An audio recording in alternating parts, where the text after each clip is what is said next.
presented anyway.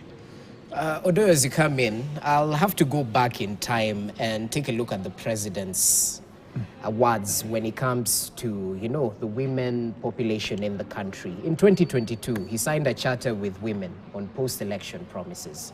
I think we all remember what he had to say. He said half of his cabinet will be comprised of women. He went ahead and said he'll establish a women's agency to deal with sexual harassment.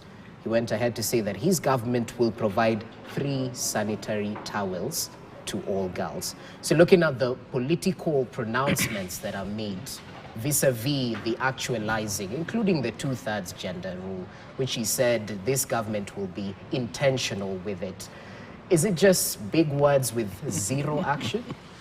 I think some of the statements made by presidents, especially during campaigns, we must filter out the covenants, the promises, the suggestions. We will say many things, especially when we are seeking votes. But there are those that are covenants we make with the people that we will do. Then there are those ones we don't give timelines. We will, but I can do it in the 3rd year, 4th year, or even in the 2nd term, depending on the cost of implementing them, the hardship in implementing them. But there's something in Kenya. Politicians seeking presidential position tend to do whatever the women want. Anything that women seem to really want, they say, let them have it. Even this so-called gender rule, 2/3, I quite agree with him. The way that was worded is almost impossible to implement. One time I had a very long discussion and a disagreement with the Suba North MP, Millie Odhiambo, on this. And I told her, you are in parliament. Give us a formula to implement it, because you want it to be there.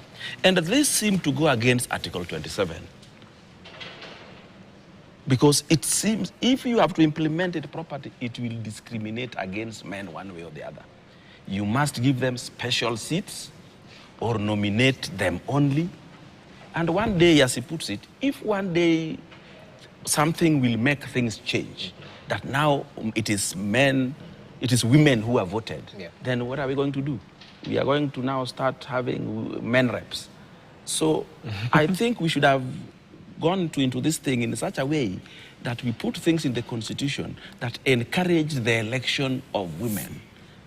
Not that apparently one should declare it mandatory to have 2/3 elected. Then it is not an election.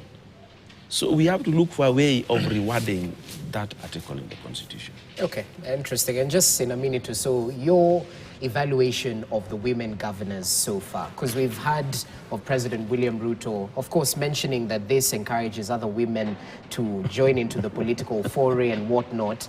But in terms of kuchapa kazi, because we've had of so much praise and acclamation going towards the women governors, do you agree that perhaps, No, it depends on the forum which politicians make statements. Okay. One time when I was a young man, President Moi came to Nyanza, precisely Homa Bay. And he said they are going to have the KANU headquarters in Homa Bay. And my brother, being a civil engineer, stood up and found his way and asked him if he can get that job to design and have the architectural drawings and have the structural. He told him, Bana, that's a political statement. He was a young man, he was 30-something then.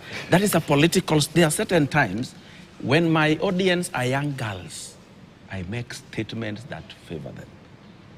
I make statements that I would not ordinarily not make if they were mixed lot or if they were boys. Okay.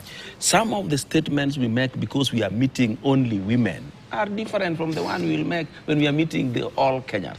Nevertheless, they are not lies, but they are expedient statements. They are statements that you make to please the audience you have at that point in time.